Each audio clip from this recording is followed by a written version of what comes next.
सबके पास कॉपी और पेन होनी चाहिए, ठीक है, क्योंकि सॉल्व भी करोगे तुम लोग न्यूमेरिकल्स जो है। स्क्रीन मेरी शो हो रही है? Yes sir. ठीक।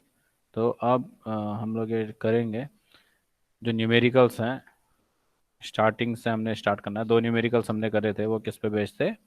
आपका माइकलसन मोरले एक्सपेरिमेंट, ठीक है। अब जो हमारे पास नेक्स्ट क्वेश्चन आ रहा है, बहुत बार पूछा सर जाता है। हाँ, बताओ सर बेटा। माइकलसन मोलेट से उसके साथ से सर ईथर नहीं था ना, ईथर ईथर, एग्जिस्ट नहीं करता था। हाँ, क्योंकि फिर रिलेटिव सर वेलोसिटी नहीं मिली थी, हाँ। यस सर, फिर हमने लोरेंस से हमने लैम्डा की वैल्यू हमारी 1 नहीं आई थी, तो उससे फिर सर यही पता चला था ना कि ईथर एग्जिस्ट करता है। नहीं नहीं नहीं नहीं नहीं, ईथर का तो कॉन्सेप्ट ही डिसअप्रूव हो गया।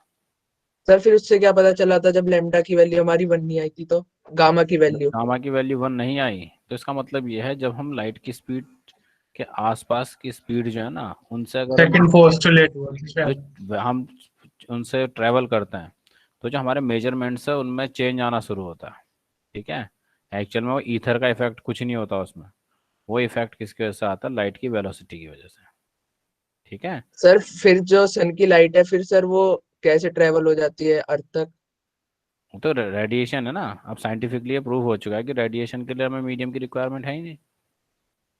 सर म्यू मैसोन के तरीके से मतलब थोड़ा उससे रिलेटेड है म्यू इसका। मैसॉन देखो, ये रेडिएशन क्या है, क्या प्रॉपर्टी है, ये एक अलग चीज़ है, ठीक है। यहाँ पर हम उन ऑब्जेक्ट्स की बात कर रहे हैं, क्योंकि ये जो एक तुम्हारा जो ये माइकलसन मोरले के निगेटिव रिजल्ट आए ना, इसके लिए माइकलसन मोरले को आपका नोबेल प्राइज भी मिला था। तो इसने एक नया विंडो खोला था कि अगर पार्टिकल्स या कोई भी ऑब्जेक्ट लाइट की वेलोसिटी के आसपास ट्रेवल करता है, तो क्या क्या पॉसिबिलिटीज हो सकती हैं, ठीक है। तो जो साइंटिस्ट थे, इन्होंने इसके ऊपर वर्क करना शुरू करा। तो लॉरेंस ने इसलिए हाई स्पीड के लिए क्या निकाला, कि अगर स्पीड ऑफ लाइट के हम आसपास ट्रेवल कर रहे हैं, तो क्या यही फिजिक्स अप्लाई होगी या फिजिक्स चेंज हो जाएगी? क्योंकि हमने जब माइकलसन मोरले एक्सपेरिमेंट की बात करी थी, तो हमने लाइट की ही रिलेटिव वेलोसिटी की बात करी थी, है ना। लेकिन जो ऑब्जर्वेशन यस थे सर। गैलीलियन के अकॉर्डिंग, वो गड़बड़ हो रहे थे, ठीक है। तो यहाँ से दो चीज़ें तो हो गई कि ईथर की थ्योरी तो डिसअप्रूव हो गई, दूसरा जो हाई स्पीड में गैलीलियन ट्रांसफॉर्मेशन था, वो एप्लीकेबल नहीं था, ठीक है। तो वहाँ से जो ये कंक्लूजन आया था कि गैलीलियन ट्रांसफॉर्मेशन एप्लीकेबल नहीं है और स्पीड ऑफ लाइट कांस्टेंट है। तो अगर हम स्पीड की लाइट अगर कांस्टेंट है और कोई ऑब्जेक्ट इसके नियर बाई वेलोसिटी में ट्रेवल करे, तो फिजिक्स का क्या फॉर्म होगी? तो यहाँ ये धीरे धीरे आपका बहुत जो डेवलपमेंट हुए थे, ने फाइनली कंबाइंड फॉर्म में से हमने क्या बोला था? रिलेटिविटी, ठीक है, क्योंकि हम रिलेटिव वेलोसिटी की बात करी थी जो बहुत हाई थी। नॉर्मल रिलेटिविटी की अगर सर रिलेट, हाँ बोलो। सर फिर सन की लाइट कैसे आती है, मतलब विदाउट एनी मीडियम? जो रेडिएशन है उसे ट्रैवल करने के लिए मीडियम की रिक्वायरमेंट है ही नहीं, ठीक है। रेडिएशन विदाउट मीडियम भी ट्रैवल कर सकता है, क्योंकि रेडिएशन इलेक्ट्रिक और मैग्नेटिक फील्ड की फॉर्म में क्या करता है? ट्रैवल करता है। अभी जो यूनिट 2 आने वाली है ना हमारी, पूरी की पूरी वो इसी पे बेस्ड है, ठीक है, इलेक्ट्रोमैग्नेटिक ओके वेव्स। सर। तो जो इलेक्ट्रोमैग्नेटिक वेव्स होती हैं, उनको ट्रैवल करने के लिए मीडियम की रिक्वायरमेंट नहीं होती, वो इलेक्ट्रिक और मैग्नेटिक फील्ड की फॉर्म में वो ट्रैवल करते हैं। तो जो फील्ड्स होते हैं, अगर ये मीडियम ना भी हो, तो फील्ड्स ट्रैवल कर सकते हैं, होता है ना ये चीज़। ये तो पड़ा होगा ना, इलेक्ट्रिक और यस मैग्नेटिक सर। फील्ड के लिए जरूरी नहीं है कि मीडियम हो। यस। अगर कोई यस चार्ज सर। वैक्यूम में भी रखा है, तो कुछ डिस्टेंस पे उसका फील्ड हमें फील होगा। तो एक्चुअल सर में फिर ईथर को डिफाइन करने से पहले ये बात नहीं पता थी क्या, नहीं रेडिएशन ना, विदाउट? अच्छा, उसके वो बाद पता चली है। हाँ, ये ओल्ड जो फिजिक्स थी बिफोर 1900 सेंचुरी, बहुत सारे कॉन्सेप्ट ऐसे थे जो केवल मान लिए गए थे, उनका कोई प्रूफ नहीं था, ठीक है। अब जैसे स्पेसिफिक हीट्स ऑफ सॉलिड है, ये भी क्लासिकल से नहीं प्रूफ होती। बैंड गैप ऑफ सॉलिड है, ये भी क्लासिकल फिजिक्स से प्रूव नहीं होती। सारे कॉन्सेप्ट ही आए 1900 के बाद के कॉन्सेप्ट्स हैं, ठीक है। जो तुम लोग पढ़ते हो न्यूटोनियन फिजिक्स, जो हम डेली लाइफ में देखते हैं, वो न्यूटोनियन फिजिक्स को फॉलो करते हैं। लेकिन अगर यही फिजिक्स हम अप्लाई करने लगे एटॉमिक और सब एटॉमिक पार्टिकल में, तो ये फिजिक्स वहाँ पर फॉलो नहीं होती। That is a different world. इसी तरीके से अगर हाई स्पीड में हम ट्रेवल कर रहे हैं, then it is a different world. हम एक अलग तरीके के आपके यूनिवर्स में होंगे, जहाँ फिजिक्स के जो नॉर्मल लॉज हैं ये एप्लीकेबल नहीं होंगे। तो इसलिए अगर हम एटॉमिक लेवल पे जाके यही फिजिक्स अप्लाई करना चाहें ना, तो ये ऐसा नहीं होगा। तो वहाँ की दुनिया बिल्कुल अलग होगी और वहाँ पर यही फिजिक्स के लॉज एप्लीकेबल नहीं होंगे। इसी तरीके से अब वेलोसिटी ऑफ लाइट की स्पीड में फ्रेम्स अगर ट्रेवल करेंगे तो भी वहाँ फिजिक्स के लॉज आपके जो न्यूटोनियन लॉज हैं वो एप्लीकेबल हम कहें कि हो जाए कि मास हमारा कांस्टेंट है और लेंथ कांस्टेंट है, तो हमने देखा था कि वो चीज़ पॉसिबिलिटी नहीं थी, तो वेरिएशन आया था।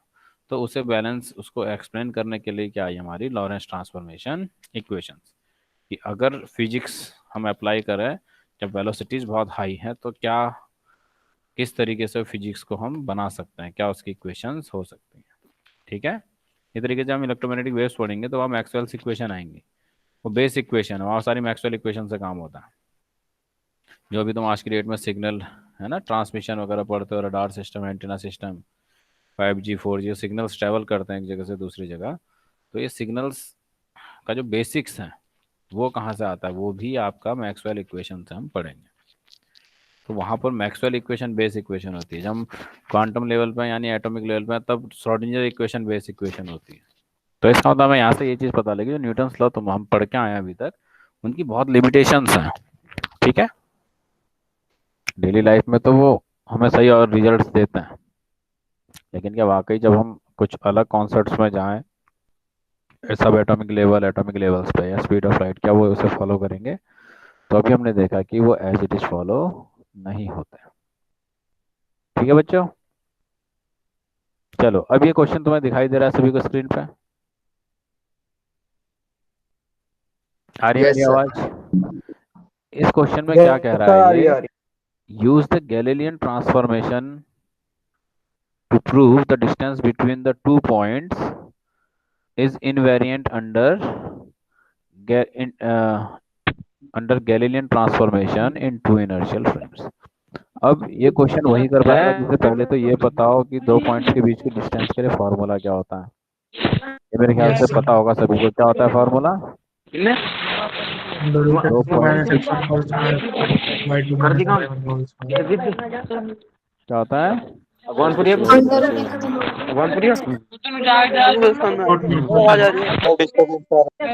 माइक्रोफोन ऑफ करो बेटे, किसी का माइक्रोफोन से बहुत ज्यादा। सुनाई नहीं दे रहा कुछ। एक मिनट रुको, किसी का अपने एक बार माइक्रोफोन ऑफ करो सभी लोग। ओमकार माइक्रोफोन ऑफ कर, ओमकार माइक्रोफोन ऑफ कर, इको हो रहा है इसके माइक्रोफोन से। इसे फोन करके बोल दो जरा माइक्रोफोन ऑफ करेगा। अच्छा सर। कई बार कुछ के माइक्रोफोन ऑन होने से इको होता है।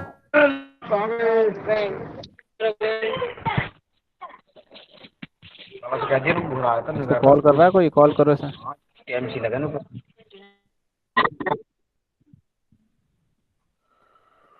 ओके, तो स्टूडेंट तुम्हें दिखाई दे रहा है ये न्यूमेरिकल सभी को?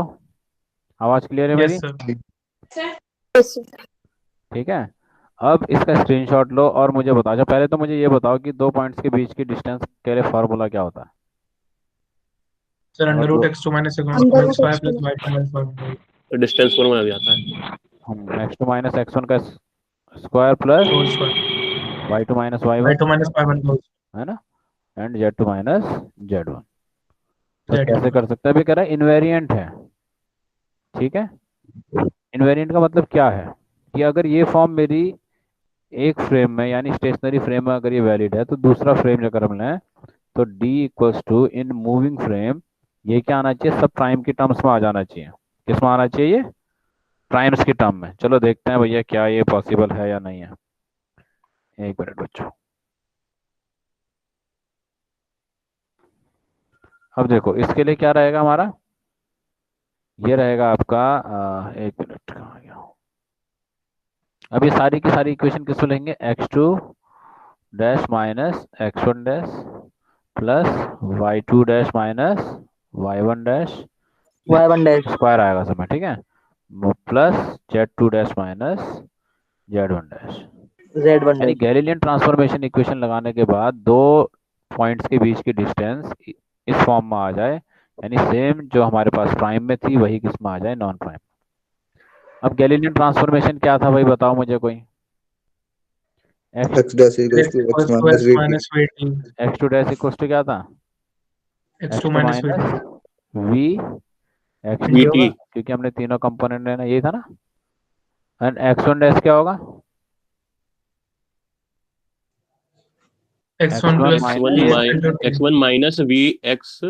टी, ये होगा ना इस तरीके से। तो एक कोऑर्डिनेट है, देखो ये रहा एक्स वाई और जेड, ठीक है। दूसरा फ्रेम है हमारा एक्स डैश वाई डैश और जेड डैश। और इस बार हम ये कह रहे हैं कि ये फ्रेम थोड़ा ऊपर पहुंच गया, ठीक है, इस तरीके से बना लो इसे। यानी अब एक्स डैश यहाँ पर ना होके एक्स डैश फ्रेम ये है, वाई डैश और जेड डैश। ये स्टेशनरी फ्रेम है एस, ये मूविंग फ्रेम है एच डैश ओ डैश। अब दो पॉइंट है, एक पॉइंट है तुम्हारा ये ए और दूसरा पॉइंट क्या है बी।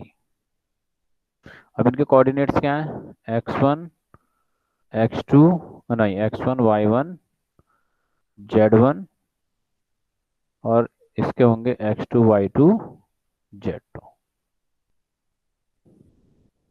अब इनके बीच की डिस्टेंस पहले हम किसके रिस्पेक्ट में निकालेंगे, स्टेशनरी फ्रेम हमने निकाल दी, कितनी है x two minus x one का square y two minus y one z two minus z one. अब मुझे निकालना है मूविंग फ्रेम के रिस्पेक्ट में। मूविंग फ्रेम वाला इसके कोऑर्डिनेट्स क्या देख रहा होगा, x one dash minus comma y one dash comma z one dash, और दूसरा फ्रेम दूसरे पॉइंट के क्या देख रहा होगा, x two dash comma y two dash comma z two dash. ठीक हो गया, सही है बच्चों। Yes sir. तो अब मुझे निकालना है तुमने ये डिस्टेंस। अब मूविंग फ्रेम में क्या होगी, x two dash minus x one dash z two y two dash minus y one dash z two dash minus z one dash. तो किसकी वैल्यू रखूंगा, एक्स टू डैश ये रही ना, ये रही एक्स टू डैश की वैल्यू, ये किसकी जी. एक्स वन डैश की वैल्यू, ठीक है। इसी तरीके से किसकी वैल्यू होगी, वाई टू डैश की होगी और वाई वन डैश की, और इसी तरीके से जेड टू डैश की वैल्यू होगी और जेड वन डैश की वैल्यू होगी। अब तुम्हें यहाँ से एक चीज क्लियर दिख रही होगी, आना ये x two minus x one का ही स्क्वायर है। जब तुम x two dash minus x one dash करोगे क्या होगा, कट जाएंगे v x t, vt vt तो कट जाएंगे। तो क्या बचेगा, केवल x dash minus x1 dash का x square. Two minus x one बच जाएगा ना, यस सर। यही तो बनेगा बस। ऐसे ही वाई टू डैश वाई ना z two dash minus z one किसकी फॉर्म में आ गया है, आपका इनवेरिएंट स्टेशनरी वाले फॉर्म आ फॉर्म। तो सेम फॉर्म रही। चलो इसको देख लेते हैं एक बार, अब समझ में आ गया होगा सबके। देखो एक्स वन डैश को कैसे लिखा, वाई वन डैश को ऐसे लिखा और जेड वन डैश को ऐसे, इसमें किसी को कोई कंफ्यूजन। No sir. और अपनी वेलोसिटी के तीन कंपोनेंट लिए हैं मैंने, जो तुम्हें जो दिखाया, मैंने कहा कि हमने दो फ्रेम इस तरह, अब हमने एक्स एक्सिस का लॉन्ग ना करा के मोशन कहाँ करा दिया, स्पेस में, और डैश अब तीनों एक्सिस में क्या आएगा, चेंज आएगा। तो उसके करस्पॉन्डिंग हमने लिख ली इक्वेशन।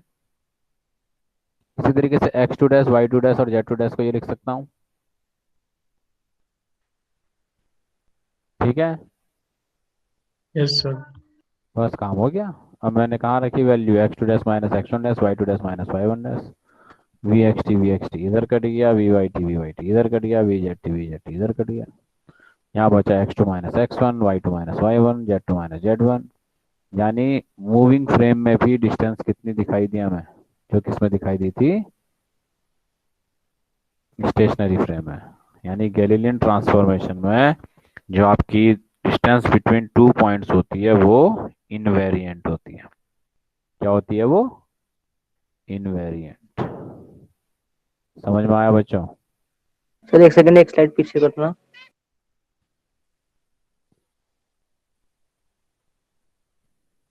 ठीक है, एक स्लाइड और।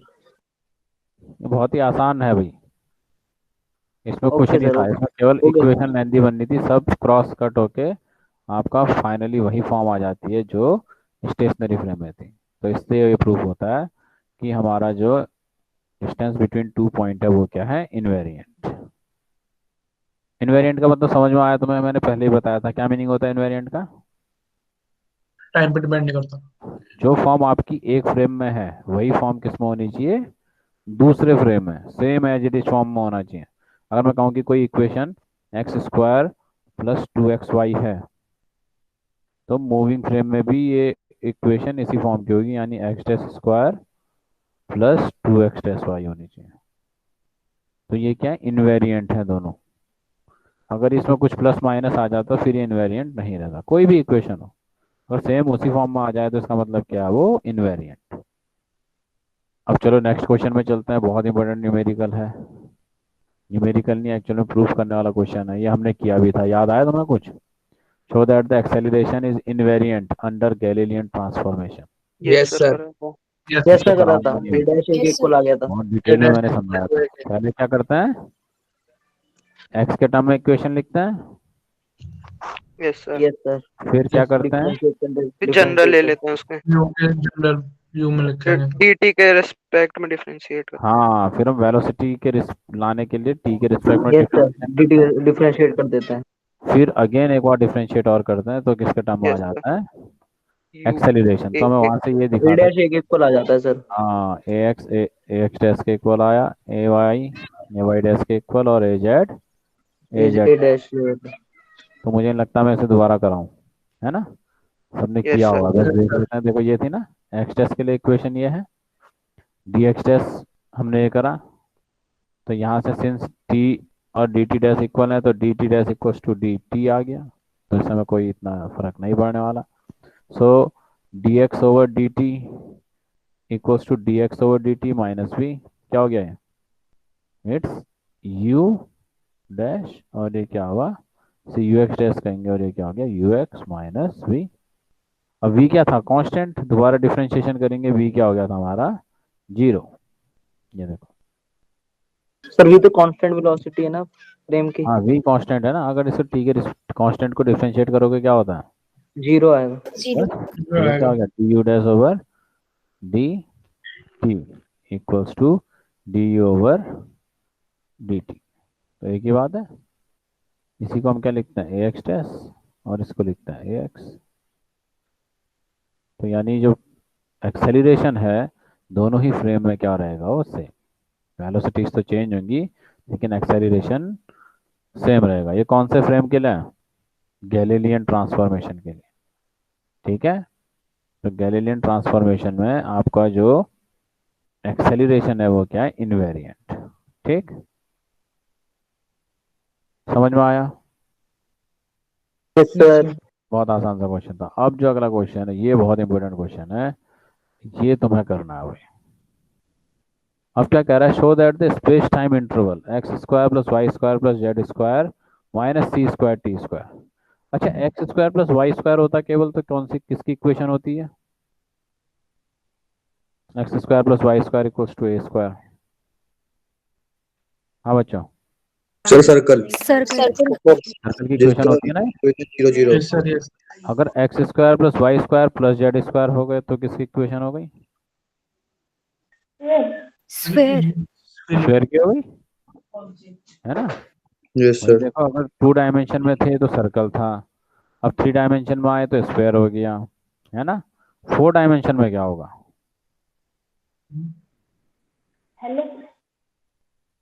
अगर हम 4 डायमेंशन में है तो 4 डायमेंशन में क्या होगा, सर टाइम भी आ जाएगा साथ में। टाइम भी आ गया। देखो ये इक्वेशन, ठीक है, इसके साथ ही है ये। एक्चुअल में इक्वेशन क्या है, x square plus y square plus z square minus c square t square, ठीक है, minus c square t square. ये जो टी है ना, ये फोर्थ कोऑर्डिनेटर टाइम, यही सब कुछ चेंज कर देता है बेटा, है ना? टाइम हर चीज चेंज कर लेता है, ठीक है? तो टाइम का एक ऐसा फैक्टर है जो हर चीज को क्या करता है, चेंज करता है। तो यहाँ भी अब क्या, जैसे सपोज क्या था, मैंने एक बल्ब ऑन किया,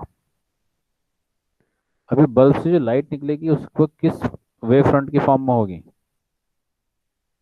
हाँ बच्चा, स्फेरिकल। स्फेरिकल होगी। Spherical sir. अब ये स्फेयर टाइम के साथ बड़ा होगा छोटा होता चला जाएगा, बड़ा होता बड़ा चला बढ़ जाएगा। ये स्फेयर टाइम के साथ बड़ा हो रहा है, तो इसी की इक्वेशन है कौन सी, x square plus y square plus z square minus c square t square. आया समझ में? यस सर इसी को बोलते हैं स्पेस टाइम इंटरवल। आप स्पेस में ट्रेवल कर रहे हो इसका मतलब, ठीक है, 4 डायमेंशन। ठीक हो गया? तो अभी कह रहा है जो ये स्पेस टाइम इंटरवल है ये इनवेरिएंट है अंडर लॉरेंस ट्रांसफॉर्मेशन। ये क्या है? लॉरेंस ट्रांसफॉर्मेशन के अंडर क्या है? इनवेरिएंट। तो इसका मतलब हमने कौन सी ट्रांसफॉर्मेशन इक्वेशन यूज करनी है? Laurent. Lorentz transformation. Lorentz transformation equation. तो लॉरेंस ट्रांसफॉर्मेशन इक्वेशन जब हम यूज करते हैं तो देखो इसमें होता क्या है। ये कि अगर इनवेरिएंट है तो इसकी फॉर्म क्या आ जानी चाहिए? X dash square plus y plus dash y dash square plus z dash z square dash square plus c minus, square t dash square. हाँ प्लस नहीं आएगा, माइनस ही रहेगा हाँ माइनस। क्योंकि v इसमें नहीं है। ठीक है। तो अब मुझे तुम लोग करके दिखाओगे। अब हम क्या करेंगे, इक्वेशन ये लेंगे, कहेंगे कि हम कहते हैं कि ये मूविंग फ्रेम में अगर हम कहें कि अगर ये इनवेरिएंट है तो हमें क्या मिलना चाहिए? X square plus y square plus z square minus c square square t square square equals to this much. तो अब हम सॉल्व करेंगे according to Lorentz transformation. X test की वैल्यू क्या होती है? X x minus v t upon under root one minus v square upon c square. Good, अब तुम्हें याद हो गया x minus v t square root of one minus v square over c square. C square. अब हम केवल one dimension में बात करेंगे तो वाई डैश इक्वल्स टू क्या रख दूंगा? वाई वाई वाई और z dash equals to z z और t dash equals to t x t minus minus x v upon c square upon under root one minus v square upon c square. T minus लगता है question में आज square root of one minus v square over c square. ठीक हो गया।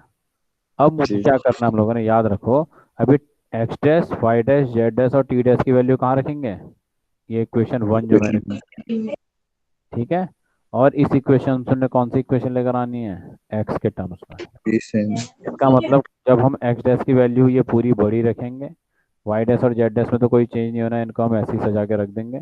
और t dash वाली term यानी एक्स डैश और टी डैश वाली टर्म सॉल्व होने के बाद क्या बन जानी चाहिए? X square minus c square t square. क्योंकि वाई और जेड की हमें कोई प्रॉब्लम ही नहीं, क्योंकि वाई डैश को सीधे वाई स्क्वायर लिख दिया और जेड डैश स्क्वायर को जेड स्क्वायर। तो इसे अपनी कॉपी में फटाफट से लिखो। 5 मिनट का टाइम मैं तुम्हें दे रहा हूँ, देखो कौन कौन सॉल्व इसे कर पाता है। यहाँ से क्लियर है, कुछ टर्म कैंसिल होंगी, कुछ कॉमन आएंगी। मैथमेटिक्स में जिसकी कमांड अच्छी है बहुत जल्दी कर लेगा, क्योंकि ये प्योरली मैथमेटिक्स इक्वेशन को हम क्या कर रहे हैं? सॉल्व कर रहे हैं। तो ये इस तरीके से हम लिख रहे हैं, मैं लिख के दिखा दे रहा हूँ तुम्हें। X dash square plus y dash square plus z dash square minus c square t dash square. तो एक्स डैश की जगह हमने क्या रखा? X minus v t over square root of one minus v square over c square plus y dash square की जगह हमने Y square रखा तो वाई स्क्वायर आ गया प्लस जेड स्क्वायर। और फाइनली हमारे पास क्या आया? माइनस सी स्क्वायर ब्रैकेट में आया t minus x p over c square और अपॉन में आ गया square root of one minus v square over c square. लेकिन इनके भी क्या आपस में स्क्वायर हैं। समझ में आया बच्चों? तो अब इस पूरी इक्वेशन को सॉल्व करो और तुम्हें लेकर आनी है ये इक्वेशन। सर हाँ बेटे। सर हमें कब पता चलेगा कब वन डायमेंशन वाली लेनी है, कब थ्री डायमेंशन में लेनी है? अभी से वन डायमेंशन में ही लो, ठीक है, क्योंकि जो सॉल्यूशन करा सर रहे हैं गैलीलियन वाली हमने थ्री डायमेंशनल में ली थी ना, हाँ तो सर इसमें हम कैसे पता चलता कब इसको वन? हम अभी वन डायमेंशन में इसलिए सॉल्व कर रहे हैं क्योंकि अगर हमने थ्री डायमेंशन में लेके चले गए तो ये हमारा बहुत ज़्यादा हेक्टिक हो जाएगा, क्योंकि जो रिजल्ट हमारा वन डायमेंशन से आएगा ना वही थ्री डायमेंशन से भी आ जाएगा। तो सर हम उस वाले में भी वन डायमेंशन में ले सकते थे फिर तो। इसमें उसमें वन डायमेंशन कैसे लेता? सर बस एक्स की रख लेते, y dash equal to y कर देते, जेड डैश इक्वल टू एक जेड। पॉइंट की डिस्टेंस तो इस तीनों से ही आती है ना। वो पॉइंट किससे डिफाइंड होगा? Okay sir. तीन डायमेंशन से डिफाइन होगा। कोई 3D में चल रहा है, एक्स वाई जेड तो हमें लेने ही पड़ेंगे, लेकिन यहाँ पर एक कंपल्सेशन नहीं है हमारे पास। ठीक है, सर वो क्वेश्चन दिखाने एक बार। इसका स्क्रीनशॉट ले लो। कहाँ गया है? अच्छा पीछे चला गया मैं। ये था क्वेश्चन, ठीक है, नहीं ये वाला नहीं है, कहाँ चला सर गया? आगे था। अच्छा इसके बाद है वो। ये है, ठीक है। तो स्क्रीनशॉट लो इसका। कुछ स्टेप्स मैंने तुम्हें हिंट तो दे दिया, अब ये मान के चलो कि मैंने सब कुछ तुम्हें बता दिया है, केवल तुम्हें कैलकुलेट करके आंसर लेकर आना।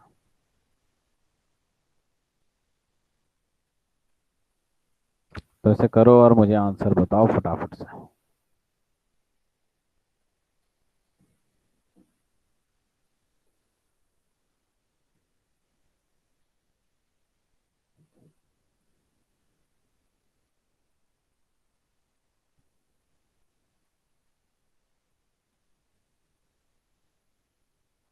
कर रहे हो ना सभी लोग? यस सर करना। ठीक है, करो इसे। स्क्रीनशॉट ले लो क्योंकि मैं स्क्रीन से हट रहा हूँ अभी, ठीक है?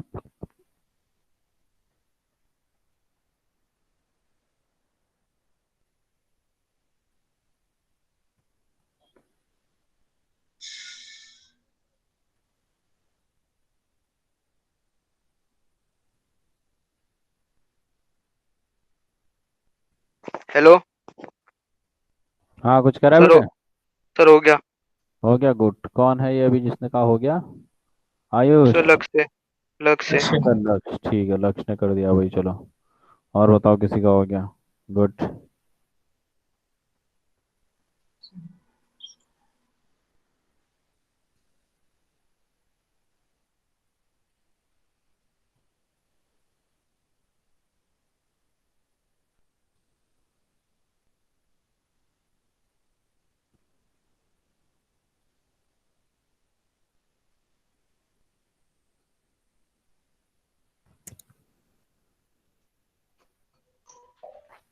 पृथ्वी आया भी? पृथ्वी कहाँ गया? पृथ्वी आवाज आ रही है? सर आ रही है। सुबह के लेक्चर से कैसे गायब था? सर सुबह कहीं जाना था। कहीं गया हुआ था? जी। भाई, डेरिवेशन तेरा अच्छा वाला वो हो गया मिस। चल, मैं कल रिकॉर्डिंग डालूंगा, है ना? तो उसे देख लेना। सर आप रिकॉर्ड कहाँ सेंड करते हो? मैंने यूट्यूब का लिंक दिया है तुम्हें एक। सर उस पर तो 6 महीने पुरानी वीडियोस हैं। 6 महीने पुरानी? 6 महीने पुरानी कैसा है भाई? सब लोग देख रहे हैं। तुम लोगों ने देखा बाकी बच्चों? Yes sir. देखा था। हमें तो उनमें कोई है? दिक्कत नहीं है। तो सर लाइक देखे भी हैं, करा था। उनमें है वीडियो? सब्सक्राइब भी करा था। हाँ, यस उनमें सर। अभी की वीडियोस है 6 महीने पुरानी है। अभी की अभी है की या है सर, डाली कुछ हुई भी महीने है? पहले। और फिर भी कौन सा लिंक देख रहा है तू? सर मैंने खोला था उसमें 4 महीने 6 महीने ऐसी पुरानी चार वीडियोस हैं। महीने अब वो छह भाई महीने तो तेरी गलती लाइब्रेरी तो नहीं हुए। यूट्यूब चलाने नहीं आता। अभी तो 1 महीना हो रहा क्लास चले हुए। मैंने परसों ही तो ये चैनल बनाया, 3 दिन 6 महीने पहले। पहले तो भाई क्लास ही शुरू नहीं हुई थी। हाँ, तो फिर तो देख, दोबारा से इसे लिंक भेज देना भाई कोई। ठीक है? पृथ्वी को ही मुझे सर लग हो रहा है गया। कि दूसरी क्लास में जा रहा है। हो हो गया? गया सर। सर हो गया। चलो भाई, सर हो अधिकतर गया। बच्चों का हो गया, जिनका नहीं हुआ यानी वो कैलकुलेशन सही से नहीं कर पा रहे, तो देखना इधर। दोबारा से मैं शो कर रहा हूँ, तुम्हें लगेगा कि ये तो बहुत ही आसान था, इसमें कुछ था ही नहीं।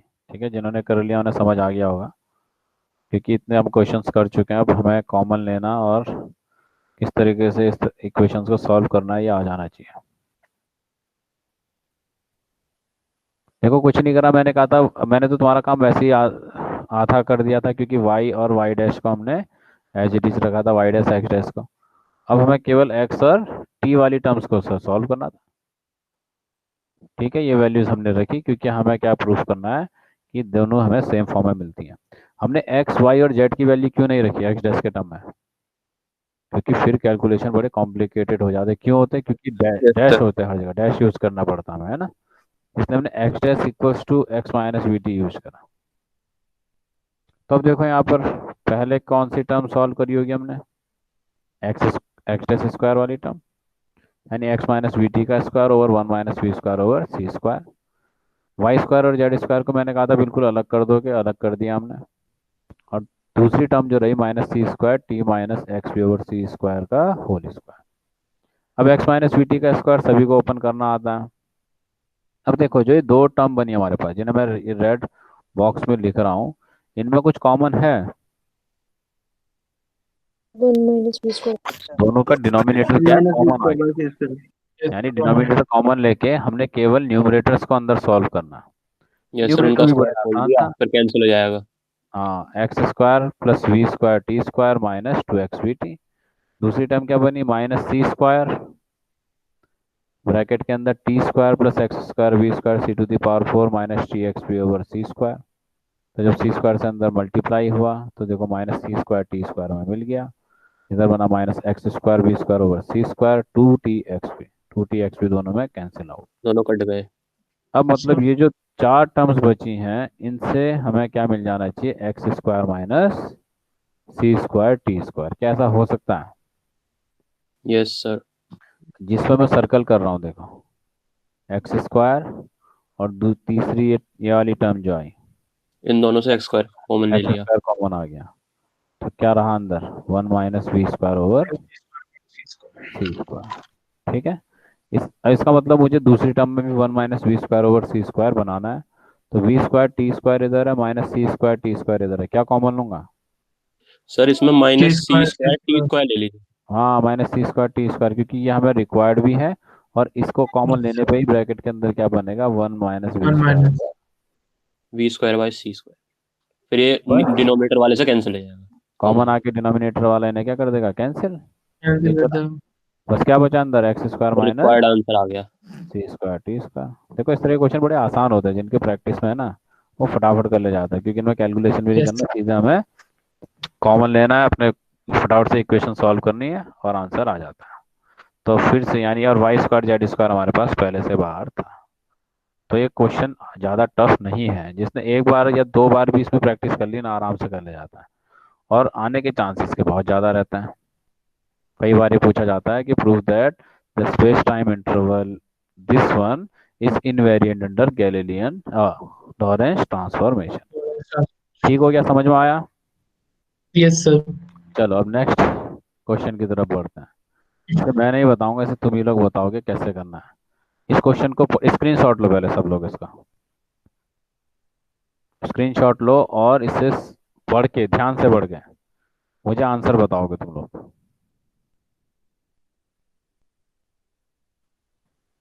अपना चैट बॉक्स में भी आंसर लिख देना, ठीक है?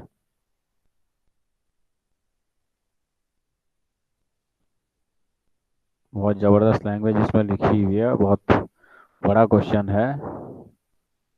इसको पढ़ो और मुझे इसका आंसर तुम लोग बताओ। हो रहा है सभी का? ईशी, हो रहा है बेटा questions? Ishi Goyal? Yes sir. हाँ निधि? Yes sir. ठीक हो गया। सिद्धार्थ क्वेश्चन कर रहा है बेटे? देखो दर्शक बन के मत बैठना, यस सर भी दर्शक बन के बैठ जाओगे, ठीक है? क्वेश्चन सॉल्व करने की कोशिश करना अपने आप, क्योंकि जितनी ज़्यादा तुम लोग सॉल्व करोगे यहीं पर जो अभी कर लोगे तो तुम्हें बाद में बड़ी आसानी होगी। अभी सॉल्व नहीं करोगे, खाली दूसरों के रिजल्ट सुनते रहोगे, जब खुद सॉल्व करने बैठोगे तुम्हें कुछ समझ नहीं आने वाला।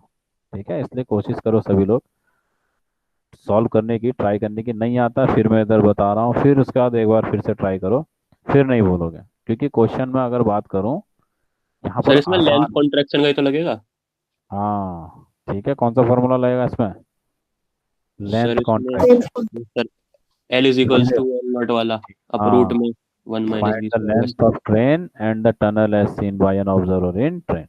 ठीक है, हाँ शशांक वर्मा कर रहा है क्वेश्चंस? Yes sir. हाँ करते रहना भैया क्वेश्चन जो है, ठीक है? बाकी लोग भी बेटा करते रहो क्वेश्चंस को, ठीक? Yes sir. हम्म, चलो स्क्रीनशॉट ले लिया, अब मैं स्क्रीन से यहाँ से हट रहा हूँ, तुम लोग इस क्वेश्चन को फिलहाल सॉल्व करोगे।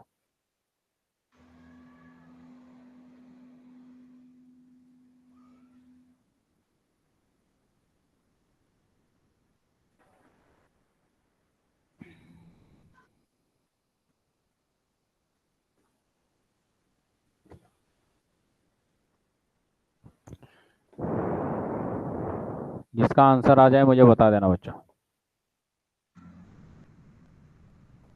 लेकिन क्वेश्चन को पहले ध्यान से पढ़ो, ठीक है? रिलेटिविटी में पहले क्वेश्चंस को समझना सबसे जरूरी है।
हाँ बच्चों, हो रहा है क्वेश्चंस? यस सर, पहले वाले पार्ट में सर टनल का तो यार लेंथ सेम रहेगी और ट्रेन की लेंथ हो जाएगी ये 90 ठीक हो गया, 90 मीटर। ठीक हो गया। यस यस सर, ट्रेन 90 आ रही है। सर दूसरा वाला और कर दें। दूसरा वाला भी करो। कुछ के तो समझ में आ गया होगा, कुछ के सर से के ऊपर से निकल रहा होगा कि ये बात क्या कर रहे हैं, क्या कह रहे हैं। जिसने ध्यान से क्वेश्चन पढ़ा होगा और जब मैंने लेक्चर लिया होगा ध्यान से सुना होगा तो उसे समझ में आ गया होगा। करो बेटे, बाकी लोग भी करो, थोड़ा सा दिमाग लगा के काम करो, सब कर लोगे क्वेश्चन, बहुत ही आसान क्वेश्चन है। ऐसा कि ये बहुत टफ क्वेश्चन सर है टनल बिल्कुल की भी। सेम आ रही है ना 125? किसकी? टनल चल, की। कब? कौन से केस से में? केस पहले 1 में, केस 2 में? केस 2। चलो तुम लोग अपने आंसर निकाल के रखे रहो, केस 1 के लिए और केस 2 के लिए। केस 1 में टनल की और ट्रेन की लेंथ, केस 2 में टनल और ट्रेन की लेंथ, दोनों में निकालो। हाँ ओमकार, हो रहा है बेटे काम? है ये क्लास सर में? दूसरा भी हो गया, सर दूसरा भी हो गया। दूसरा भी हो गया, चलो ठीक है। ओमकार मेरी आवाज आ रही है या ये गायब है?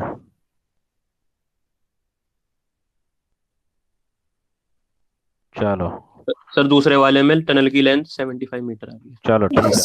अब और ट्रेन सेम साइज की, चलो मतलब एक बार इसे मैं 125। खोल रहा हूँ, फटाफट से हम लोग डिस्कस करते हैं इसे। स्क्रीन मेरी आ गई होगी तुम्हारे पास। अब देखो, पहले तो हमें रिलेटिविटी, मैंने कहा क्वेश्चंस को बहुत ध्यान से पढ़ोगे, ठीक है? कह रहे थे आप? हाँ ओमकार, मैं कह रहा था आए, तेरा आंसर आए? नो सर, अभी नहीं आया सर। कुछ पढ़ा क्वेश्चन, कुछ समझ में आया? सर आ तो रहा है बस, थोड़ा थोड़ा। चल ठीक है, मैं बता रहा हूँ, अगले क्वेश्चन फिर ट्राई करना। देखो पहले क्या है, a train whose length is, कितनी कह रहा है ये? 150 मीटर, यानी जो ट्रेन आ रही है उस ट्रेन की 50 लेंथ मीटर। कितनी है? 150 मीटर, ठीक है? ध्यान से देखना, इट्स लेंथ इज 150 मीटर। और ये कहाँ जाने वाली है? एक टनल के अंदर। यहाँ पर एक टनल है, इस टनल के अंदर ये आपकी जाएगी। और जो टनल है, इस टनल टनल की अपनी लेंथ है, कितनी है? 125। ठीक हो गया। अब जो ट्रेन की स्पीड है देखो कितनी हाई है, comparable to the speed of light है, ठीक है? अब कह रहा है इसे यस सर। दो लोग ऑब्जर्व कर रहे हैं। पहले आपका कह रहा है ट्रेन, और इस ट्रेन की लेंथ मुझे निकालनी है और इस टनल की लेंथ निकालनी है। कह रहा है find the length of train and that of tunnel as observe by the observer at tunnel end at train. अब जो पहले टनल वाले ऑब्जर्वर की बात कर रहा है, ये टनल वाला ऑब्जर्वर क्या कर रहा है? अब दोनों को देखेगा, जब वो टनल को देखेगा तो उसे टनल की कितनी लेंथ दिखाई देगी? हाँ बच्चों। सर जो टनल पे बैठा है, हाँ, जो अब टनल वाला ऑब्जर्वर है जो टनल के ऊपर बैठा हुआ है, ठीक है? टनल सर से देख रहा टनल है। की तो सेम रहेगी। टनल के लिए क्या सेम, क्योंकि टनल उसके रिस्पेक्ट में क्या है? स्टेशनरी है। तो पहले वाले में टनल के लिए क्या रहेगी? 125। Yes sir. और ट्रेन की क्या दिखेगी उसे? सर नहीं। ट्रेन की कैलकुलेट कर लेंगे उसकी। बस, ट्रेन की लेंथ कितनी थी? 150। कौन सा फॉर्मूला है? L naught square root of 1 minus v square b over. Square by c square. तो कितनी आई थी बच्चों ये? सर ये 90 मीटर आई। 90 90 आई थी सर, इसका तो 90 जितना मीटर। 90 मीटर आया उसका आंसर सही है, किसके रिस्पेक्ट में? जो टनल में है। अब ट्रेन के ऊपर का ऑब्जर्वर है, अब दूसरी बार इसने देखा, इस ट्रेन के ऑब्जर्वर को ट्रेन की लेंथ क्या दिखाई दी होगी? सर वो सेम लगी होगी उसे। सेम, क्योंकि सेम। ट्रेन के सेम रिस्पेक्ट में तो ये क्या है? 70। स्टेशनरी। तो 150 150। मीटर। और अब इसे टनल की लेंथ क्या दिखाई देगी? सर टनल की कैलकुलेट कर लेंगे उसकी। आ रही थी 125। 75। क्योंकि ये जिस स्पीड से आगे जा रहा है, इसे टनल एक्चुअल में अपनी तरफ उतनी स्पीड से आते दिखाई दे रही होगी, यही तो हो रहा यस होगा sir.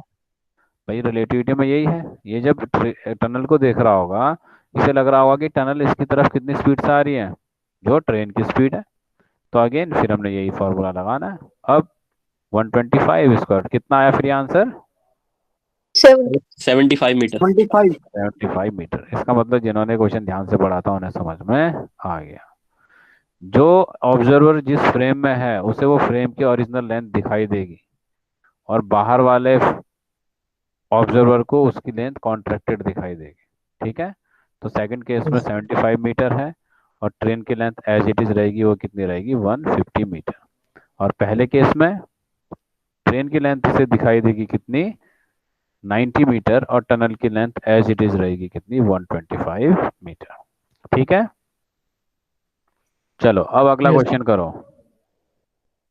Rod has length 100 centimetre when the rod is in the satellite with the velocity that is 1/2 of the velocity of light relative to an observer. Do laboratory. What is the length of rod determined by an observer in the satellite and in the laboratory? Laboratory का क्या meaning है यहाँ पर? Sir satellite satellite है ना? नहीं नहीं नहीं नहीं, एक तो एक मिनट सर, फिर से पढ़ते हैं।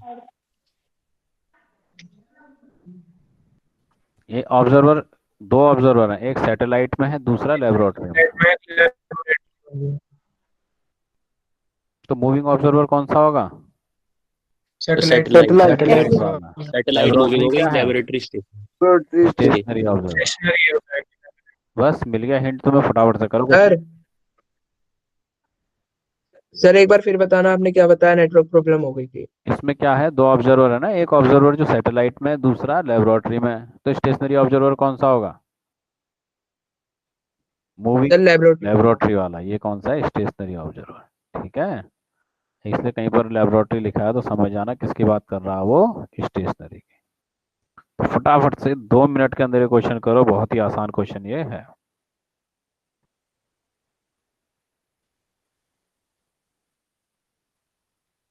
तो सर जब सैटेलाइट पे होगी तो वो तो 100 सेंटीमीटर ही होगी उसकी Yes, हाँ, sir. तो लेंथ। क्योंकि लेंथ रॉड है कहाँ, सैटेलाइट पर रखी हुई ना। Yes sir. सैटेलाइट वाले ऑब्जर्वर को लेंथ क्या दिखाई दे रही होगी रॉड को? रॉड की 100 सेंटीमीटर। 100 दिखाई देगी सर। लेबोरेटरी वाले को। तो बस हो गया काम, फटाफट से बताओ क्या आंसर आ रहा है। सर एक मिनट, कैलकुलेटर से उसका। एक मिनट। सी कितना दिया हुआ है? सर जो मतलब उसकी वेलोसिटी है सैटेलाइट की, वो उसकी हाफ है उसकी। हाँ, C/2।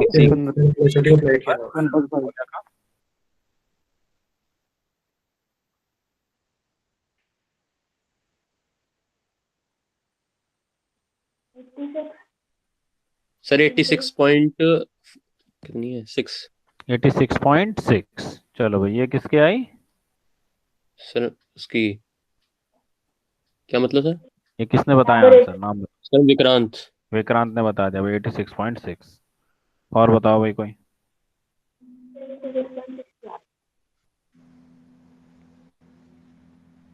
अब तो काम बहुत आसान हो गया। 86.6।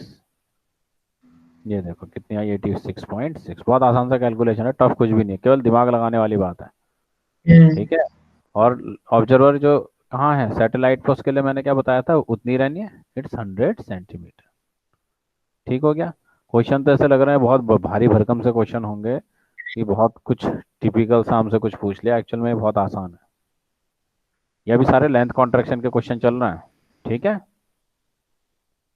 चलो थोड़ा Yes, आगे sir. बढ़ रहे हैं। ये भी बड़ा आसान सा क्वेश्चन है, फटाफट से पढ़ो और मुझे इसका आंसर बताओ। सर पहला लेंथ वाला, को मीटर में चेंज नहीं करेंगे हम? लेंथ को मीटर में चेंज उस वाले में। लेंथ को मीटर में? यस सर, सेंटीमीटर में गिवन है ना। सेंटीमीटर में, सेंटीमीटर में कर लो, मीटर में, मीटर में कोई दिक्कत थोड़ी ना उसमें। आंसर सेंटीमीटर में गिवन है तो सेंटीमीटर में निकालो आंसर।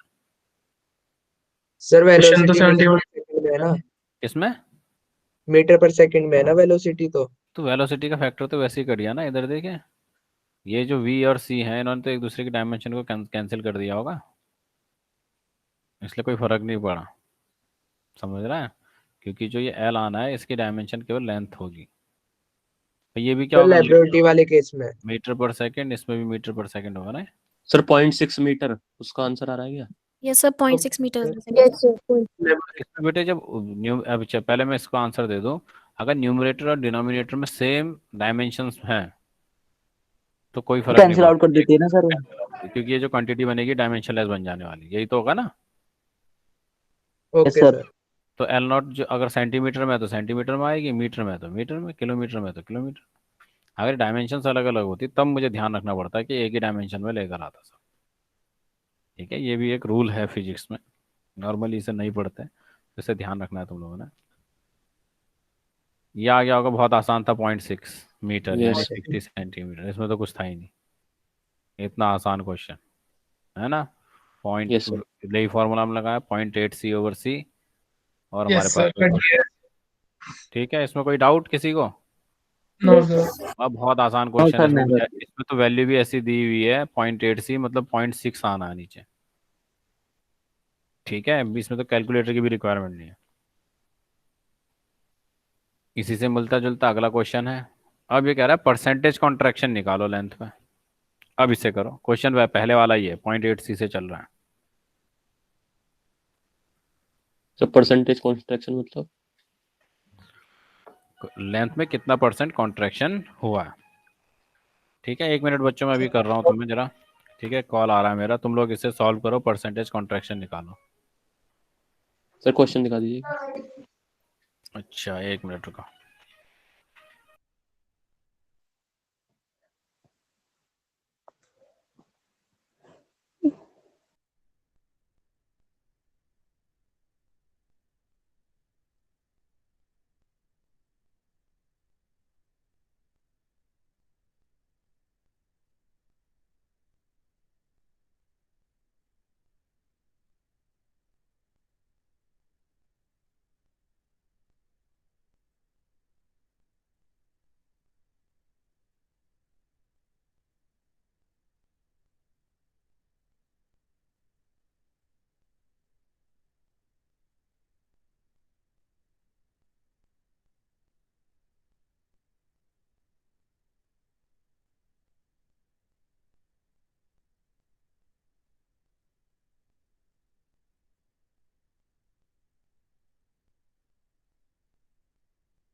आया बच्चों आंसर?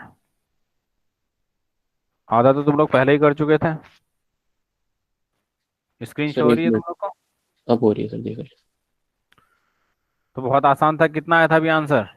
सर उसका 0.6। 0.6 लेकिन L0 आया ना। Length no. ओरिजिनल लेंथ क्या थी? अच्छा इसमें एल नॉट ले ली, ठीक। L0 थी। तो कितना परसेंट कॉन्ट्रैक्ट हुई होगी? थी रॉड तो L0, इतनी L0 थी। कॉन्ट्रैक्ट होके हमें कितनी दिखाई दी, ये जो मैं एरिया सेट शेडेड कर रहा हूँ 0.6। तो कितना परसेंटेज कॉन्ट्रैक्शन होगा? 0.4 हो गया ना। 0.4 परसेंटेज में कहता है तो L0 upon 0.6 L0 upon L0 कितना आ गया? 40। Upon actual into 100। ठीक है। अगर percentage yes length sir. Contraction कहेगा तो ये होगा। अगर कहेगा कॉन्ट्रैक्टेड लेंथ लेंथ कितनी है तो कॉन्ट्रैक्टेड लेंथ है 0.6 L0। और कितना ओके सर। कॉन्ट्रैक्शन हुआ है तो कितना कॉन्ट्रैक्शन हुआ है? 0.4 का कॉन्ट्रैक्शन हुआ है। समझ में आया? Yes sir. लैंग्वेज में यही डिफरेंस होता है। अगर कहेगा कॉन्ट्रैक्टेड लेंथ निकालो तब तो कॉन्ट्रैक्टेड लेंथ कितनी है? 0.6 L0 है। और कहेगा परसेंटेज लेंथ कॉन्ट्रैक्शन निकालो, कितना कॉन्ट्रैक्शन हुआ है तो कितना हुआ है? 40%। ठीक हो गया। अब ये क्वेश्चन भाई बहुत ही इंपॉर्टेंट क्वेश्चन है। स्क्रीनशॉट लो इसका फटाफट से, एक बार कोशिश करो करने की, क्या तुम्हें समझ में आता है। कह रहा है कि एक सर्कल है इन frame S appears to be an ellipse in h dash which is moving with velocity v to s। इसका मैं तुम्हें डायग्राम बना के बताता हूँ ये कहना क्या चाह रहा है। अगर ये मेरे पास एक सर्कल है, दिखाई दे रहा है सर्कल? ठीक है। ये पहले कहाँ था आपका? रेस्ट फ्रेम में था। इस सर्कल ने फिर क्या करा? मूव करना स्टार्ट करा। अभी मूविंग फ्रेम वाला इसे देख रहा है ओ डैश। ठीक है। पहले तो इसे दोनों फ्रेम ने देखा तो ये ना क्या दिखाई दिया? सर्कल। अब जब मूव करेगा तो क्या दिखाई देगा बोल रहा है? इलिप्स। ऐसा क्यों हुआ? इलिप्स क्यों दिखा भाई, सर्कल ही क्यों नहीं दिखा? ये कह रहा है इलिप्स बन जाएगा अभी ऐसे करके।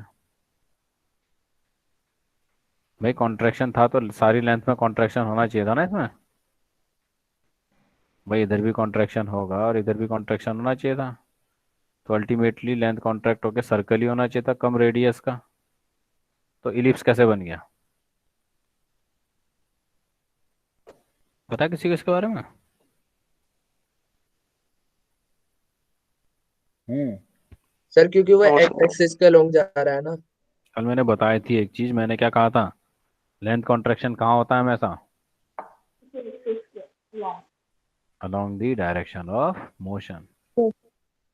ठीक है, इसका मतलब अगर ये सर्कल एक्स एक्सिस में मूव कर रहा है तो इसकी परपेंडिकुलर एक्सिस वाई में कोई भी चेंज नहीं आएगा।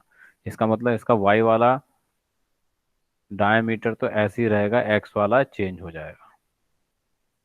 ठीक है, तो यानी अगर मैं कहूँ कि एक्स और वाई वाला अगर बन रहा है, सपोज यहाँ पर इस तरीके से है, तो किस तरीके का एलिप्स हमें दिखाई देगा। अगर ये इस तरीके से है तो अगर एक्स एक्सिस में मूव कर रहा है तो एक्स एक्सिस कॉन्ट्रैक्ट होगी तो एलिप्स हमें ऐसे दिखाई देगा। ठीक है, और अगर ये वाई एक्सिस में मूव कर रहा है इस तरीके से तो एलिप्स हमें कैसे दिखाई देगा, इस तरीके का। ओके सर, मतलब जिस डायरेक्शन में आएगा उसके दूसरी मतलब हाँ, वो परपेंडिकुलर वाली में वो हो जाएगा ये कॉन्ट्रैक्ट। इसकी कॉन्ट्रैक्ट हो गई, ये तो इतनी रही। ठीक है, लेकिन ये श्रिंक हो गई क्योंकि इसमें कॉन्ट्रैक्शन हो गया, तो ये क्या बन गया, एक इलिप्स बन गया। अब इलिप्स बन गया ना, एक सर ये डायमीटर। जो कॉन्ट्रैक्शन है ऑब्जर्वर को दिखेगा या मूविंग वाले? ये कॉन्ट्रैक्शन किससे दिखाई देता है, स्टेशनरी या मूविंग। स्टेशनरी को दिखाना चाहिए था। स्टेशनरी वाले को दिखेगा ये। यहाँ पर स्टेशनरी है। ठीक है, जो मूविंग है उसे तो ये सर्कल ही दिखाई दे रहा होगा क्योंकि उसने इसको रखा हुआ है अपने पास, यस तो सर। उसे सर्कल ही दिखाई दे रहा होगा। जो स्टेशनरी से देख रहा होगा ना, इसे क्या दिखाई देगा, ये एक इलिप्स। तो ये कह रहा प्रूफ करो, तो स्क्रीनशॉट लो इसका और मुझे प्रूफ करके दिखाओ तुम लोग फटाफट से। सर हम्म सर 1 मिनट ये दोबारा बता दीजिए, मेरा नेट प्रॉब्लम हो गई थी। कौन बोल रहा है, सर अंशुल। अंशुल। पहले स्क्रीनशॉट ले इसका, ले लिया। ये कह रहा है कि आपका सर्कल है एक, ठीक है, ये कह रहा है कि सर्कल जब मूव कर रहा है तो स्टेशनरी ऑब्जर्वर को क्या दिखाई देता है, एक एलिप्स। कह रहा प्रूफ जी करो सर। मैथमेटिकली ये चीज। मैंने तुम्हें बताया था कि अगर कोई भी सर्कल है या कोई भी ऑब्जेक्ट है, अगर वो जिस डायरेक्शन में मूव करता है उसकी वो डायरेक्शन कॉन्ट्रैक्ट होती है, यानी वो एल डैश हो जाएगी, और जो उसकी परपेंडिकुलर डायरेक्शन होती है इसमें कोई भी चेंज नहीं आता। कॉन्ट्रैक्शन कहाँ होता है, हमेशा along the direction of motion. यानी अब जो इलिप्स बनेगा ये इस तरह का इलिप्स बनेगा क्योंकि इसकी वाई एक्सिस में कोई चेंज नहीं आया होगा, लेकिन एक्स वाली क्या हो गई होगी, कॉन्ट्रैक्ट। यस सर, एक्स ठीक है वाला सर। डायमीटर कॉन्ट्रैक्ट हो गया, वाई वाला एज इट इज रहा। ठीक हो गया, तो इसे तो करो सर ये जो फटाफट। साइड हाँ बताओ। सर ये जो साइड में आपने बना रखा है वाई वाला, ये वाला कैसे हुआ? कौन सा, ये हाँ सर, फ्रेम में। अगर ये वाई एक्सिस में, मैंने तो एक ही में दिखा दिया, अगर क्या होगा, ये अभी तो एक्स एक्सिस में आ रहा है, अगर यही सर्कल है। Excuse me sir. हाँ, सर ये इलिप्स का क्या होता था जनरल फॉर्मूला, एक बार बता देना, भूल गया मैं। कोई बताओ भाई इलिप्स का general formula. X square upon b square plus y square upon a square equal to 1। ठीक है याद सर। आ सर गया, एक्स मेरा स्क्वायर ये बन अपॉन ए के आ रहा है। Square y square upon b square equals to 1। Sir पहले एक बार मेरा ये सभी बन लोग के आ कर रहा लो, है। उसके बाद फिर देखते हैं। ठीक है, बाकी लोग भी करो उससे पहले। स्क्रीनशॉट ले लिया सबने, यस सर। चलो इसे करो एक बार, फिर देखते हैं क्या किसने किया हुआ।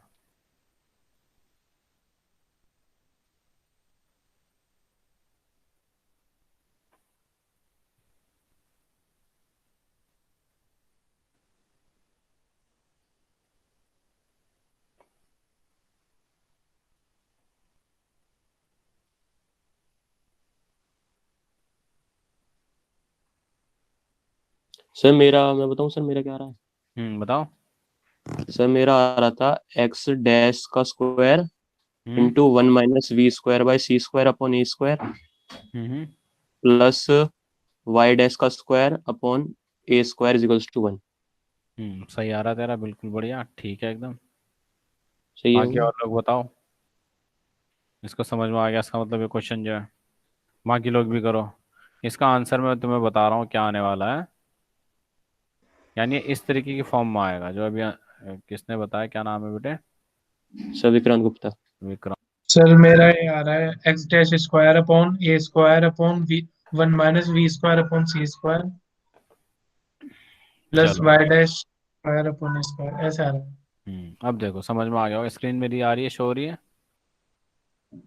Yes sir. आ गई ना। हाँ, देखो अब इसमें, अब देखो मैंने क्या कहा था, ये कहाँ पर है सर्कल, आपका मूविंग फ्रेम में है, इसकी अपनी एक एक्सिस होगी। चलो इसमें दोबारा से बनाता हूँ, इसको अलग ही दिखाता हूँ। ये सर्कल है, इसको देख रहा है कौन, ये इस मूविंग फ्रेम में है। तो मूविंग फ्रेम में इसे इसके एक्स एक्स कोऑर्डिनेट और वाई कोऑर्डिनेट क्या दिखाई दे रहे होंगे? इसे एक्स डैश दिखाई दे रहा होगा और ये क्या दिखाई दे रहा होगा? Y dash. डैश। यही होगा ना? तो इसके लिए जो सर्कल की इक्वेशन होगी ये क्या बनेगी? X dash square plus y dash square equals to a square. Square. ठीक, अब हमें प्रूफ करना है कि जो आपका स्टेशनरी ऑब्जर्वर देख रहा है उसे वो क्या दिखाई देना चाहिए? एक एलिप्स। क्या दिखाई देना है? एक एलिप्स। अब कैसे ऐसे करेंगे? अब देखो इसकी original length along x axis क्या होगी? एक्स डैश होगी या एक्स होगी? इन दोनों में से क्या होगी ये बताओ पहले। एक्स डैश होनी चाहिए। एक्स डैश होनी चाहिए। क्यों? क्योंकि एक्चुअल लेंथ को कौन देख रहा है? जो जिसके पास ये रॉड रखी है, वही। यानी या जिसके पास सर्कल है, मूविंग फ्रेम। यानी मूविंग फ्रेम का जो यस। ऑब्जर्वर इसकी लेंथ देख रहा है, यानी जिसका डायमीटर अलोंग एक्स एक्सिस देख रहा है, वो क्या होगा? ओरिजिनल होगा। यानी एक्स डैश इक्वल्स टू, ये एक्स डैश एक्चुअल में यहाँ किसका काम करेगा? एल नॉट का। इसका काम करेगा इधर एल नॉट का। अब जो बाहर का ऑब्जर्वर है स्टेशनरी, उसे ये लेंथ दिखाई दे रही होगी x equals to l naught 1 - v²/c²। समझ में आया सभी का? ये ध्यान पहले से बताओ, जिसे कोई कंफ्यूजन हो मुझे बताओ। जो ये सर्कल है ये मूविंग फ्रेम में है, मूविंग फ्रेम के रिस्पेक्ट में तो स्टेशनरी होगा। तो इसे मूविंग फ्रेम वाला जो भी इसका मेजरमेंट करेगा वो इसके एक्चुअल मेजरमेंट होंगे। यानी इसकी जो ये एक्स एक्सिस वाली डायरेक्शन में जो लेंथ है, ये ओ डैश जो इसे देख रहा होगा वो एक्चुअल लेंथ उसे दिखाई दे रही है। यानी एल नॉट क्या होगा? X dash. और किस वेलोसिटी से मूव कर रहा है? वी से। तो 1 - v²/c² की पावर हाफ। ठीक है। और ये लेंथ किसे दिखाई दे रही है? अपरेंट लेंथ जो स्टेशनरी ऑब्जर्वर है। स्टेशनरी ऑब्जर्वर को क्या दिखाया? X equals to l naught square root of 1 - v²/c²। That is l naught क्या है? X dash. क्या वाई डैश में कोई चेंज आने वाला है? वाई डैश मैंने क्या कहा था? No sir. It is sir रहेगा। वाई डैश तो वही रहेगा एज इट इज। क्यों? क्योंकि कोई कॉन्ट्रैक्शन वाई एक्सिस में नहीं होना। तो अब क्या करेंगे हम? सीधे सर्कल की इक्वेशन में क्या रख देंगे? इन वैल्यूज को रख देंगे। देखो इधर क्या थी सर्कल की इक्वेशन?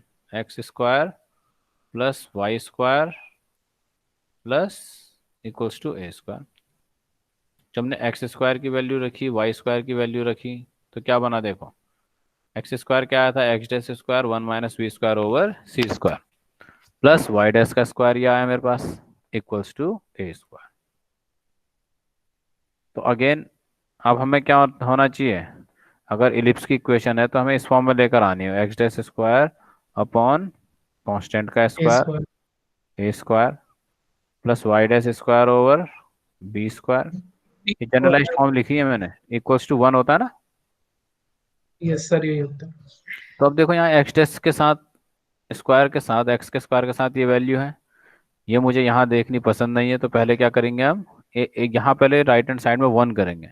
तो 1 करने के लिए दोनों तरफ ये ए स्क्वायर को यहाँ से हटा के कहाँ ले आऊंगा? इनके नीचे। तो ए स्क्वायर इधर भी आ गया और ए स्क्वायर इधर भी आ गया। अब वाई स्क्वायर के साथ तो चलो बढ़िया हो गया, हमें ये चीज़ दिखाई दे रही है, लेकिन एक्स के साथ ये चीज़ नहीं दिखाई दे रही। 1 मिनट बच्चों होल्ड करना।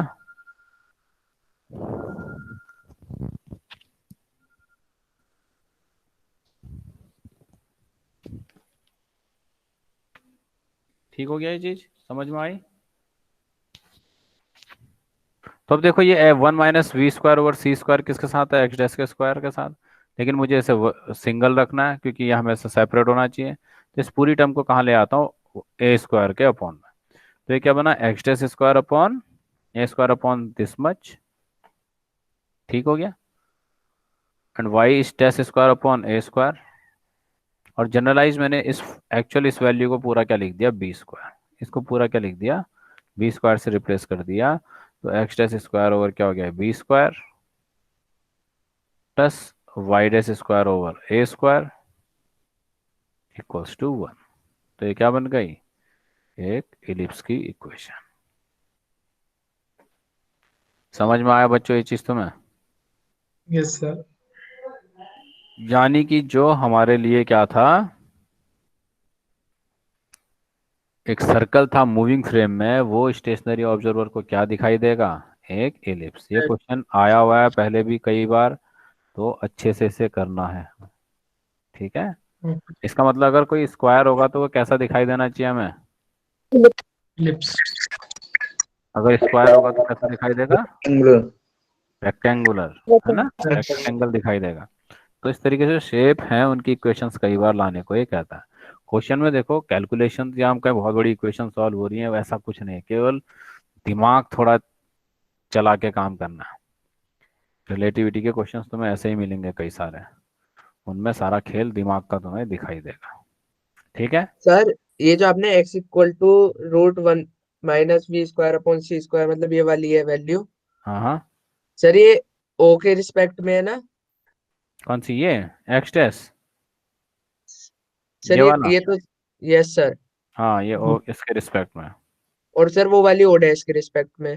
हाँ ये ओ डैश के रिस्पेक्ट, ओ डैश जो देखेगा वो ओरिजिनल लेंथ देखेगा, ओके सर। क्योंकि सर्कल उसके पास रखा हुआ है। ठीक है, इस चीज को ध्यान देना हमेशा। अगर तुमने इस चीज को पहचानने में गड़बड़ कर दी तो क्वेश्चन तुम्हारा नहीं बनेगा। तुम्हें ये चीज ध्यान रखनी है कि रॉड किसके रिस्पेक्ट में स्टेशनरी है। जिसके रिस्पेक्ट में स्टेशनरी होगी उसी को ओरिजिनल वैल्यू पता रहेगी। जिसके रिस्पेक्ट में वो मूव कर रही है उसे हमेशा क्या दिखाई देगा? जो जो भी इफेक्ट है रिलेटिविटी का वो उसे फील होगा, भले ही वो टाइम डायलेशन हो, लेंथ कॉन्ट्रैक्शन हो या मास वेरिएशन, हमेशा स्टेशनरी ऑब्जर्वर क्या करेगा? उसे फील करेगा। ठीक है, चलो ये क्वेश्चन तो हमारे थे जो अभी तक हमने लेंथ कॉन्ट्रैक्शन के करे, लेकिन लेंथ कॉन्ट्रैक्शन अभी खत्म नहीं हुआ। तो मैं दूसरी स्लाइड ओपन कर रहा हूँ। अब हम दूसरी स्लाइड में जाएंगे। यहाँ तक के क्वेश्चन समझ में आए? इन्हीं का लेवल आगे जाके थोड़ा थोड़ा बढ़ता चला जाएगा। अभी सर नेक्स्ट क्लास में करा देना sir. Yes, sir. Next class करा देना। अटेंडेंस आधे ले ली घंटे का सर। दे दो अभी कितना हो रहा है टाइम? सर 3 अरे 10 अभी तो मिनट है। है 10-15 मिनट और है। इसमें तुम थक गए, न्यूमेरिकल में तो अटेंडेंस भी इंटरेस्ट तो आता है। अटेंडेंस ले लूंगा मैं। टफ से है सर न्यूमेरिकल। क्या सर फिर अगली क्लास में समझ में नहीं न्यूमेरिकल आना। टफ है? नहीं सर अगली क्लास में कर लेंगे ना सर। और अरे 2 न्यूमेरिकल कर लो, इससे रिलेटेड है, आसान न्यूमेरिकल। करा दो सर एक। चलो तुम स्क्रीनशॉट लो, तुम इन्हें करोगे। सर एक करा दो बस। चलो मैं इसे बता दे रहा हूँ, तुम लोग इसे कर लोगे। अब क्या कह रहा है? सर्कुलर दिख रही है तुम्हें स्क्रीन? जी sir. A circular lamina moves with a plane parallel to XY plane of reference S at the rest. Assuming its motion along the x-axis, calculate the velocity at which the surface area would appear to be reduced to half to an observer in frame S at rest. कुछ आया समझ में question? Sir कुछ भी नहीं आया। कुछ भी नहीं आया? पढ़ो एक बार, तभी समझ में आएगा जब पढ़ोगे। सर लैमिना क्या होता है? लेमिना कोई भी सरफेस हो सकता है। Okay sir. ठीक है, लेमिना मीन्स कोई सरफेस हो गया। ठीक है, तो सर्कुलर लेमिना क्या है? एक तरीके की ये आपके मैथमेटिकल स्ट्रक्चर्स को डिफाइन करता है। ठीक है, लेमिना जो है एक तरीके से सर्कल है। चलो ये मान लिया हमने सर्कल है। ठीक है, अब क्या कर रहा है? एक सर्कल है जो मूव कर रहा है। ठीक है, अब ये इसकी कुछ वेलोसिटी होगी, वेलोसिटी ऑब्वियसली बात है हाई रहनी है। तो कह रहा है कि जो लेमिना है इसका एरिया स्टेशनरी ऑब्जर्वर को हाफ दिखाई देता है। यानी ऑब्वियसली बात है इसकी एक डायमेंशन रिड्यूस हो गई होगी। पहले इसका एरिया ज़्यादा होगा क्योंकि ये क्या होगा? तुम्हारा एक सर्कल होगा इस तरीके से। अब क्या बन गया? एक इलिप्स। तो इसके सर्कल रिड्यूस होके पहले अगर ये कितना था, ये सपोज एस था, तो अब टोटल एरिया कितना हो गया? S/2। तो कह रहा है वो स्पीड बताओ जिसमें इसका एरिया, इस एरिया क्या क्या हो जाए? 1/2। करो इस क्वेश्चन को, बताओ मुझे क्या आंसर इसका है। कर पाओगे? समझने की कोशिश कर रहे हैं। इस क्वेश्चन का स्क्रीनशॉट लो। चलो तुम लोग मुझे करके जब अगला सर बार निकालना क्या है इसमें? इसमें हमें वेलोसिटी v निकालनी है। एक बार इसको पढ़ो क्वेश्चन को। अभी तक हमने जैसे पहले के क्वेश्चन करे उसी तरीके से ये होना है। यानी यहाँ पर अगेन कौन सा फॉर्मूला लगने वाला है? Length length contraction. कॉन्ट्रैक्शन। और सर्कल वाला क्वेश्चन जो इलिप्स वाला था, जिसने कर लिया उसे ये चीज समझ में आ जाएगी। इसका स्क्रीनशॉट लो एक बार सभी लोग। ले लिया सभी ने?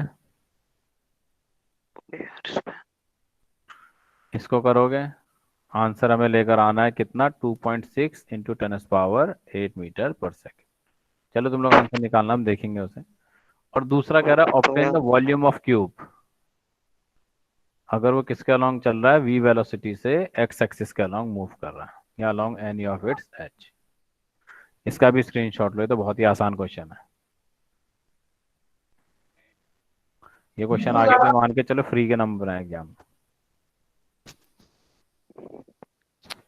ठीक है। इसके बाद के क्वेश्चंस हम जो हमारा नेक्स्ट लेक्चर रहेगा उसमें करेंगे, ठीक है बच्चों। इसका भी स्क्रीनशॉट ले लो, ये भी आसान है। Okay sir.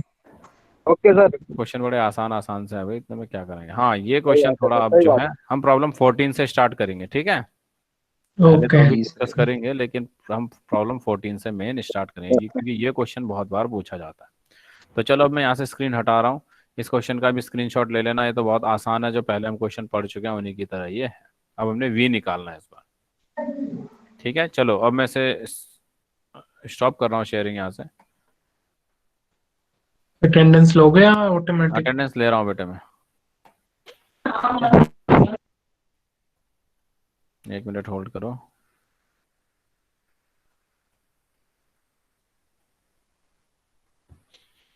तो अटेंडेंस बोलना अपनी तुम लोग।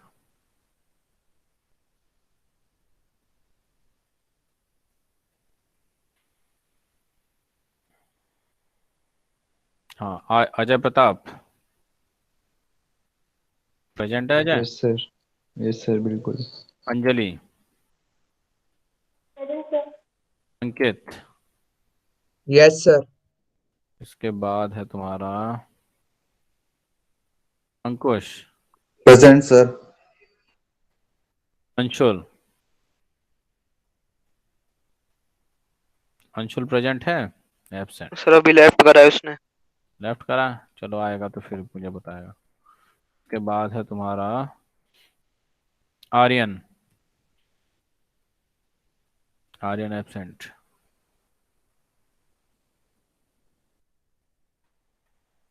आर्यन एब्सेंट है ना? Ashish Chauhan, present sir. Ayush Goyal, present sir. Rishi, Present, sir. Daksh, present sir. Mukul, yes sir. Nidhi, Nidhi single absent है। चलो के बाद है निखिल, निखिल भी absent. Omkar, present sir. Piyush. Sir present sir. अभी रुको बेटा, पहले अटेंडेंस ले लो। हाँ पीयूष आ गया? Yes sir. हाँ था तो मॉर्निंग के लेक्चर में? सर सुबह वाले में आया था, बीच वाले में नहीं आया था। सुबह वाले में भी आया था? सुबह में हाँ कहाँ सर, था वो मेरे? पहले लेक्चर में था एनर, मेरे फिजिक्स का। सर एनर्जी मास इक्विवेलेंस वाले में था। अच्छा था, तो अटेंडेंस क्यों नहीं बोली भाई? सर वो कनेक्शन ब्रोक हो गया होगा। Okay. Prithvi, yes sir. Ridham, Present, sir. Siddhi, Present, sir. Satyam, Satyam absent. Shashank, present sir. Shreshtha, Yes, sir. Shreya, Present, sir. Siddharth, present sir. Tushar, present sir. Tushar Sahu, present sir. Vikrant. Present sir. चलो ठीक है बच्चों, अब हम इसके बाद नेक्स्ट लेक्चर में मिलते हैं, ठीक है। सर तो तुम लोग अब करो अपना सर, काम। बाय हाँ सर। बेटा। सर मेरी अटेंडेंस लगा दी आपने, मैं टाइम है हाँ तो बता। चलो नेक्स्ट वाले में करता हूँ बात, मेरा एक कॉल सब आ रहा है, वॉल्यूम ठीक है। ऑफ अ क्यूब वाला हो गया। ठीक है ओके चलो सर। अभी करते हैं, चलो तुम लोग जा सकते हो, ठीक। सर प्रेजेंट लगा दो सर, अंशुल क्या? ठाकुर की अभी ठीक है अभी ठीक है, लैपटॉप। लगा दूंगा, अंशुल के लगा, लगा दी। Thank you.